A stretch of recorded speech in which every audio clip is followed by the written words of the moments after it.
റോമാലേഖനം 15 അധ്യായം 27 വാക്യത്തിൻ്റെ 2 ഭാഗം. ജാതികൾ അവരുടെ ആത്മീക നന്മകളിൽ കൂട്ടാളികളായെങ്കിൽ ഐഹിക നന്മകളിൽ അവർക്ക് ശുശ്രൂഷ ചെയ്യുവാൻ കടംപെട്ടിരിക്കുന്നുവല്ലോ. റോമാലേഖനം 15 അധ്യായം 27 വാക്യത്തിൻ്റെ 2 ഭാഗം വിശ്വാസികൾ തമ്മിലുള്ള പരസ്പര കടപ്പാടിനെ കുറിച്ചാണ് സംസാരിക്കുന്നത്. ഈ വചനം പഴയ നിയമത്തിലെ ആത്മീയവും ലൗകികവുമായ കൈമാറ്റത്തിൻ്റെ തത്വങ്ങളെ അടിസ്ഥാനമാക്കിയുള്ളതാണ്.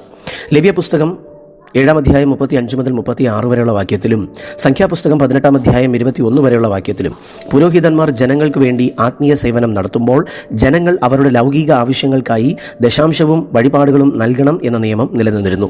യെശയ്യാ പ്രവചനം 60 അധ്യായം 5 മുതൽ 11 വരെയുള്ള വാക്യങ്ങളിൽ ജനതകൾ ഇസ്രായേലിൻ്റെ വെളിച്ചത്തിലേക്ക് വരുമെന്നും അവരുടെ സമ്പത്ത് ദൈവാലയത്തിലേക്ക് കൊണ്ടുവരും എന്നുള്ള പ്രവചനം കാണുന്നു.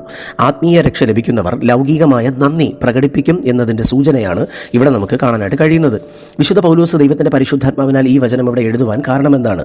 യെരുശലേമിലെ ദരിദ്രരായ വിശുദ്ധർക്കായി മക്കദോനിയയിലെയും ആഖായിലെയും ജാതികളായ വിശ്വാസികൾ ശേഖരിച്ച ധർമ്മശേഖരത്തെക്കുറിച്ചാണ് വിശുദ്ധ പൗലോസ് ഇവിടെ പരാമർശിക്കുന്നത്. ജനതകൾക്ക് രക്ഷയുടെ സുവിശേഷം ലഭിച്ചത് യെരുശലേമിൽ നിന്നാണ്. അതിനാൽ ആത്മീയമായ വലിയൊരു അനുഗ്രഹം ലഭിച്ച ജാതികൾ ബുദ്ധിമുട്ട് അനുഭവിക്കുന്ന യെരുശലേമിലെ വിശ്വാസികളെ സാമ്പത്തികമായി സഹായിക്കാൻ കടപ്പെട്ടവരാണ് എന്ന് സ്ഥാപിക്കാനാണ് വിശുദ്ധ പൗലോസ് ഇത് പറയുന്നത്. ഇത് ഒരു ഔദാര്യമല്ല, മറിച്ച് ഒരു കടമയാണ് എന്ന് അദ്ദേഹം ഓർമ്മിപ്പിക്കുന്നു. ഈ വചനഭാഗത്തു നിന്നും നാം മനസ്സിലാക്കേണ്ട ചില സത്യങ്ങളെ പരിശോധിക്കാം. 1.